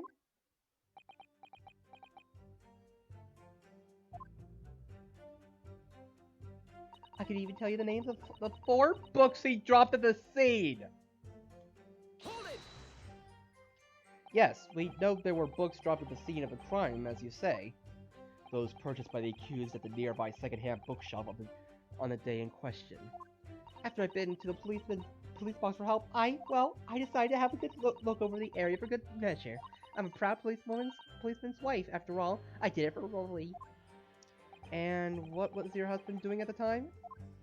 Oh, he was lying face down in the snow, getting some well-deserved rest. He worked so hard, ever so hard, you know, ever so hard, don't you, my darling? Interesting way of guarding the scene of the crime. Well, Mrs. Bates, seeing as you regale the court with details of your powers of recollection, would you be kind as to recount the titles of the books you observed at the scene? I'd be happy to. Now, are you all listening? There was the picture of Monsieur somebody or other, and what's it yearnings? Then there was a meal for someone, and the last one was definitely the thingammies something. Thingammies something. You see?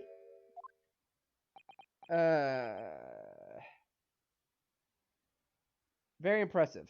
Yes, I see there are 1 or 2 holes in your memory. Oh well, they were all on those lines, I'm quite sure.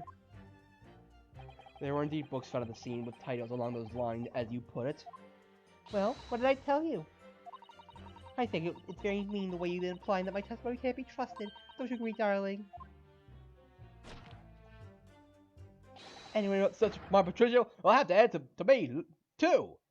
Like answer to answer me too.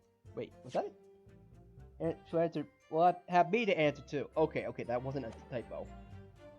Okay. Terrifying. Yes, she really is. So that's it then. I think I have some way of getting them. We got him. It's the last statement.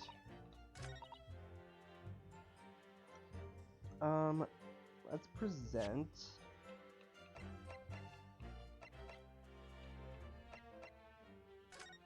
There were 3 books. Objection! So, you're saying there were 4 books? That's right, I remember all of them. The picture of Monsieur Somebody, What's It Yearning, A Meal for Someone, and the Thingammy Something. I'm sorry, Mrs. Beat, but there is a fundamental flaw in that statement of yours. Oh no, what flaw? Simply that, at the scene of the crime, there were only 3 books, not 4! What? Have a good look at this photographic print of the scene of the crime. As you can clearly see, there were only 3 books. But no, that can't be. I saw them. Oh, I know what it is. Yes, you can't fool me. Sorry? That big old lump of a dead body. The lady's so large, her corpse is blocking the view of the 4th book. That's all. She's not dead! Let's at least try to remember that the poor woman isn't dead, even if we're insulting her size. Like, come on! No, I'm sorry, Mrs. Beat. But Mr. Natsume could not possibly have dropped the 4 books you described. Why not? Fascinating. And from your assured tone, something you can readily substantiate with evidence, I presume? Evidence? Aha! We do! The receipt!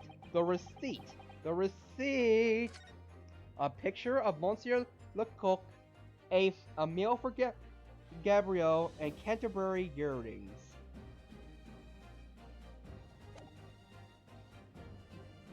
Take that!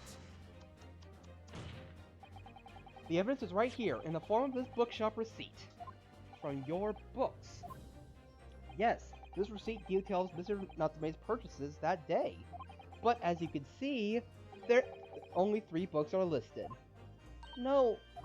Therefore, Mr. Natsume would have only dropped 3 books at the scene of the crime.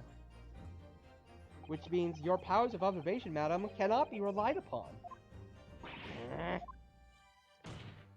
So it cannot be denied that though you say it was a defendant you saw, you could very well be mistaken. Oh no, oh no, oh no, oh no. No! You got it fast. Objection!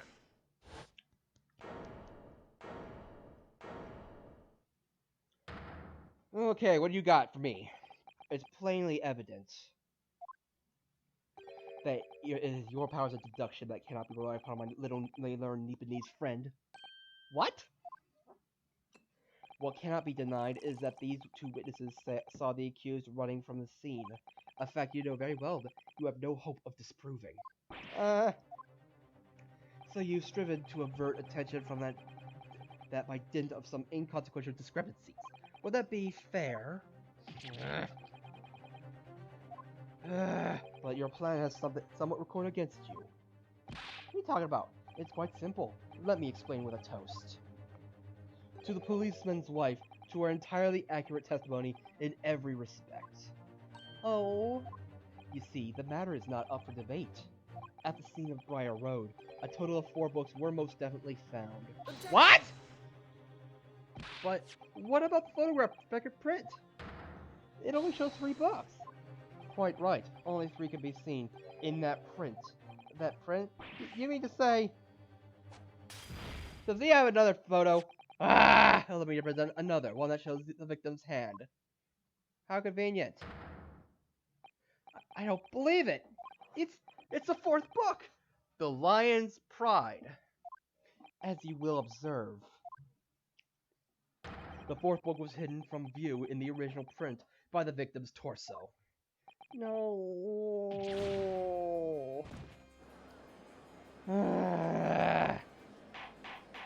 Order! Order! There, you see? You see? Look at that! Look, look, look! Yes. It's just like I said, isn't it, my darling? Yes, sir! Patricia's always right, sir! Let us study the receipt for the books purchased by the accused on the day in question. Mr. Beat, the titles once again, if you please. Oh, yes, of course. The picture of Monsieur somebody or other. The picture of Monsieur Lecoq. What's it, Yearnings? Canterbury Yearnings. A meal for someone. A meal for Gabrielle, in fact. As the court has just heard, the witness remembers the book titles flawlessly, save for a few minor details. But what about the 4th book? 4th book! 4th book! Miss Beat powers of recollection can only be described as exceptional. Did you hear that, Rolly? The gentleman paid me a compliment. Yes, sir! Flawless, sir! Patricia is flawless! But there are only 3 books on the receipt, and Mrs. Beat mentioned 4. There's nothing surprising about that. Clearly the 4th book is which is shown in the photographic print. I'm sorry, counsel, but does that not seem odd? Why should the 4th book be omitted from the receipt? It's not odd at all, my lord. As the photograph clearly showed, the 4th book was found in the witness's clutches. In other words, it belongs to the victim. The victim was holding her own book? I wonder, what became of that 4th book? Obviously, it wasn't overlooked by the investigating officers at Scotland Yard. I have it here as evidence. You will submit that and the aforementioned photographic print to the court, please, counsel. My pleasure, my lord. Okay, entered court record, and the 4th book. Let's look at it, let's look at it, let's look at it. The prosecution rests. Let's look at that book. What? Wait a minute! Look at this. The book has been badly burnt. You're right. You've never been able to read it in this state. Especially in the latter pages. What a terrible waste. Judging from the scorched edges of the paper, I think the damage must have occurred very recently. The Lion's Pride. This is one of Mr. Garadeb's books. A book recently damaged by fire. Why does it seem to ready to fly with me? It's Mr. Garadeb's book. But why did she have it? Let me see. The book entitled The Lion's Pride. I'm afraid I don't know any English literature at all. So it wouldn't be something I've heard. Wait a minute. The Lion's Pride? That's strange. I think I have heard of a book by that name before. And very recently, too. It's a title to recognize, too, Mr. Naruhodo.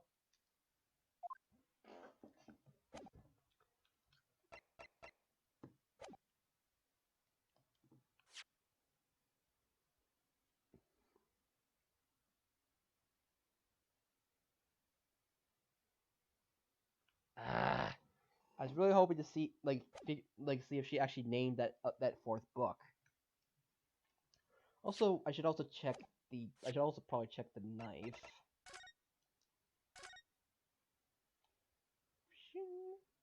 Wait a minute. It's broken. The tip is broken. Oh, look here, Mr. Naruhodo. Just the tip. A small piece of blade appears to be missing. You're right. Well spotted, Mr. Sato. I wonder what could have happened to it. Yes. You don't think it could still be lodged with the victim, do you? Oh dear, I do hope not. That sounds terribly painful. So wait, that's not a piece of evidence?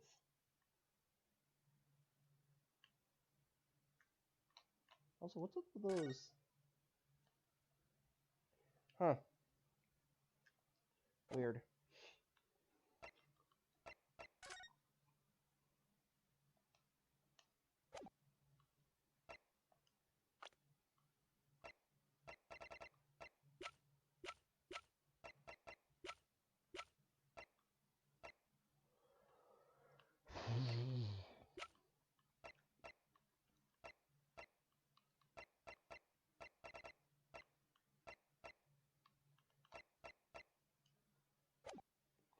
Prosecution rests. I have nothing further to add. What? You seem surprised, my learned friend. But your resistance until now has been in vain. Entertaining, yes, but futile. The spurious longer route of the accursed lodgings that you tried to establish in your summation examination, and the attempted discrediting of the witness's power of rouse of recollection in your cross-examination. Futile? I walked into this, didn't I? You see, everything we've said is true. Isn't that right, my darling? Yes, Pat. Marry me, Pat!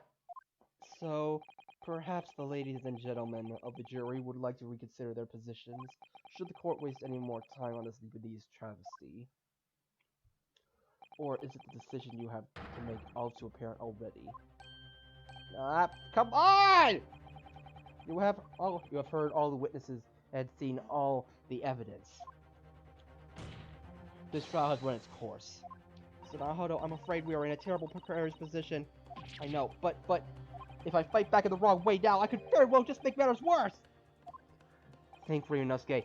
Think. What do you do now? Raise an objection! Raise an objection! Raise an objection! Raise an objection! Raise an objection! Not done yet! No, my learned friend, it's over. That lost cross-examination was your final chance to establish a credible defense, and you failed. The die has been cast. There is no more room for debate. Well, it might be over as far as you're concerned, but... I can't think of what to say! If I may, Lord Menzikes, it seems somewhat boorish to close down the debate at this point. Your insignificant little Eastern Isle must be lawless hole indeed, for a lowly judicial assistant to have the audacity to intervene at a moment like this. Oh. I am, to my shame, still a very inexperienced lawyer. So you will have to forgive me, but I consider my assistant's advice essential to her, and her opinion is invaluable. Mr. Naruhodo. One of this land's great guiding principles is tolerance, so the court will hear you, madam. Go ahead, Mr. Sato. Please. Very well. Pray, what insight can you give us? What have we all overlooked in this matter that you see fit to pursue further? Well, the court has been presented with new evidence, but only after the Lost Crown examination finished. I see. And you believe that this new evidence warrants further examination, do you? Mr. Donahodo, what do you think? Yes! Yes! This new evidence might be the decisive proof we've been waiting for. The judge is sure to ask members of the jury to announce their learnings in a moment. And of course, he's sure to ask you to explain what crucial piece of evidence is and why. So we must take this opportunity to examine the newly presented evidence as thoroughly as possible. We did! Yes, I understand. And thank you, Mr. Sato. This is it. Sasato's side has managed to win us one last chance here. I can't let it go to waste.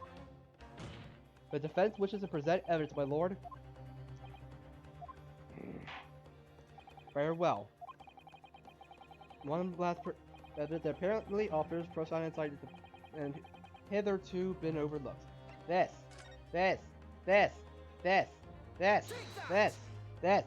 evidence in question is what we can see in the newly presented photographic print of the crime scene. The fourth book, found in the victim's hand. Objection! We have already discussed the fourth book at length. Other than it being in the victim's grasp at the time of the incident, no significance had been attached to it. Pursuing the matter further would be a flagrant waste of the court's time, as you will well know. Yes, I'm afraid, counsel, I must return with prosecution on this matter. When I afforded you this opportunity, you led it to the court to believe that this evidence in question contained a hitherto undiscovered clue. So I must insist that you elaborate, counsel. You will identify the clue at once. Do you make yourself clear? Yes, please, thank you. It's no, I believe the prosecution is trying to avoid a thorough examination of the evidence, which means very well we are on the right track. Yes. Yes, please. Precisely. Where's the vital clues in this case? Wait. Yes. Right here. Got it! I would like to ask the court to observe the back of the book in question. The back? What do you... Good gracious! It's been direct to a crisp! So we have to ask ourselves, why was the victim clutching what is clearly an unreadable book? It is undeniably an extremely unnatural thing for her to have been doing. Objection! Unnatural, you say? And what of it, my Nepalese friend? Were I to concede that the point, if it bears no relation to the case, there is nothing to discuss. So, should you wish to assert that this fire damages some veiled clue as to what happened that day, pray, do enlighten us all. What truth does this charred book hide? A charred book? There's just one possibility here, which I can't quite bring myself to rule out. It's an outside chance, certainly, but worth a try. Alright, I'll explain my theory. Don't keep us waiting any longer, counsel. Explain this theory of yours. What are you suggesting that you can ascertain from the fire damage that Starry Tone has suffered? The owner. My lord, the burn on the back of this book reveals a startling truth. About the book's owner. Well, beg your pardon, but we know who the book belongs to. The victim was grasping it in her hand as she fell to the floor. After all, it's obviously hers. Unfortunately, it's not. The question of how this book came to be in the victim's possession hand has yet to be answered. However, as to the question of who the book really belongs to and where it originated, the defense has very credible answers. Gracious, how could you possibly... Very well, I'll pay along with this futile attempt to delay your inevitable demise. But do remember, the members of the jury may well burn you if your little gamble goes awry. Counsel, the defense's response here is very likely to influence the final outcome of this trial. So tell us this court, who do you claim is the owner of this burnt book? In fact, it is very well Mr. John Garadeb. Take that! The answer is that the book belongs to the couple who own the house where the defendant has his lodgings. a certain Mr. and Mrs. Garadab. Landlords? And whether this is some extraordinary coincidence or some kind of fate at work, I don't know, but of all the people in London, one of the 6 chosen for the jury duty in this courtroom today is none other than Mrs. Garadeb herself. Oh my goodness me! I think you must be mistaken, sir. I'm not Mr. Garadeb's wife. I'm his maid. Things would be so much easier if we just would drop the pretense. Alright then, how about a simple question for you? Have you ever seen this book in Mr. Garadeb's house? I would never presume to know all the books he keeps, sir. Objection! This is outlandish behavior. This woman is the accused's landlady, you say. You implicate this hard-working member of the public. You besmirch her without a shred of evidence. Your actions are unforgivable. Objection! Except... this is not mere conjecture. The defense happens to know that on the day in question, at almost exactly the same time as the victim was stabbed on the pavement below, another incident was taking place in the room on the top floor of Mr. and Mrs. Garadeb's house. Lord! What sort of incident, counsel? A fire, my lord. Afraid to say it happened in the blink of an eye, you know. The whole place filled with smoke. Couldn't see a bully thing. Didn't take long for the fire to spread, of course. The bully finisher started going up as well. Worst of it, all that is, I lost my favorite book called The Lion's Pride! The Lion's Pride? By Jove, that's the very thing title that's the subject of this debate! Oh dear me. Objection! This is risible? Like, oh, you told the court that the book by the same name was involved in a fire! In which case, it would be reasonable to assume that it was burned to ashes. And entirely unreasonable to infer that it magically removed itself from the scene of the crime. That's why we need to ask about Mrs. Garadeb. We need to bring her up to the stand. Perhaps it would make more sense if I were to told you that the cause of the fire was marital discord. Without going into details, it appears that Mrs. Garadeb was considerably enraged. Apparently, she continued to attack Mr. Garadeb even amid the flames. Oh, how awful. I can't even imagine being so horrid to the one you love, can you, Rolly? Absolutely not, sir. My Patricia would never raise a finger against me, sir.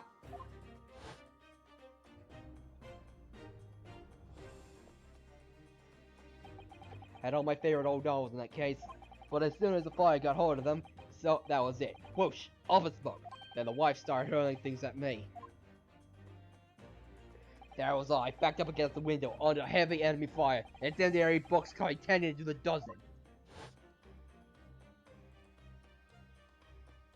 The man has his back up against the window, and he had burning books thrown at him?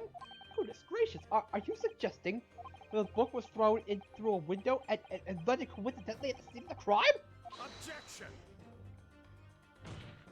No, a thorough investigation of the surrounding area was conducted at the very evening of the incident, and there was no report of the Garadeb's window pane being broken. That's quite true. We also saw no sign of broken glass when we visited the Garadeb household.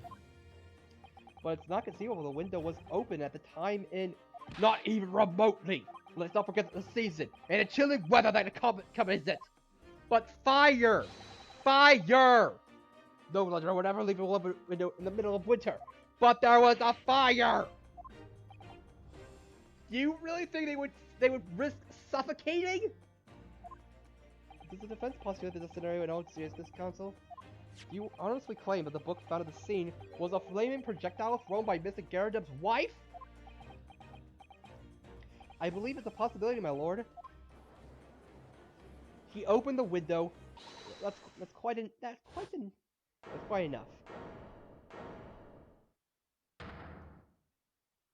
Well, I hope that everyone can see for what you are now, you little foreign trickster. You call yourself a lawyer, but you're just a coward. You're a mean coward. Really? Claiming that our little tips of the whole neighborhood like honestly, implying that I'm merely posing as a maid for appearance's sake. How could you? It's nothing to do with this piece of case, nothing at all. All you did is sully our family's name. No, I assure you that was never my intention. Dragging an upstanding citizen's name through the mud simply to divert attention for your failing defense. Hey, I should box your ears. That's what I should do. It's utterly unforgivable. Too right. Here we go. How long have we sat here now listening to this Nippity spouting and his forward fancy tricks, fancy theories, but think about it. At the end of the day, the only person who could have possibly stabbed the victim is a little hunchback with a mustache, and he ran away from the scene too. I do declare you're right. It's true. Yes, what did I tell you? Makes sense to me. Hmm? Sorry, who's that? Well, it would appear that the ladies and gentlemen of the jury are once again in full agreement. What is your position, Lord Van Zykes? In truth, my lord, I feel these have been unnecessarily protracted proceedings. But then, one must also always exercise patience in order to savor its vintage. No, wait. The mystery of the Mr. Ah! Yeah, the books are your predilection, then, my learned friend. Study them on your own time. Just shut up, everyone, please! We need to bring her to the stand! What, no, forgive the discourtesy of this time? In that case, ladies and gentlemen of the jury, you will now state your individual decisions regarding it. Guilty! Objection! Guilty. Guilty. Guilty. Guilty.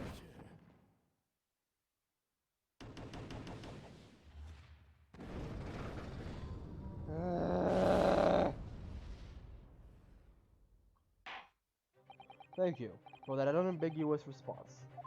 That's twice now. It's over! So now, don't give up. Mr. Sato, have you forgotten? The battle isn't over yet. You're not suggesting...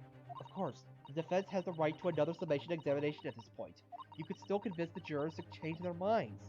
You have one more chance. My lord, the defense asks directionally right to a summation examination. You believe you still have tricks up your sleeve? I don't intend to trick anybody. I intend to uncover the truth. And this time, this is no time to be downcast. As long as there's a chance, I have to stay strong and determined.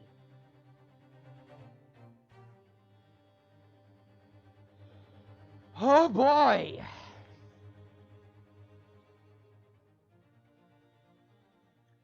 Alright. Well. We have... Well.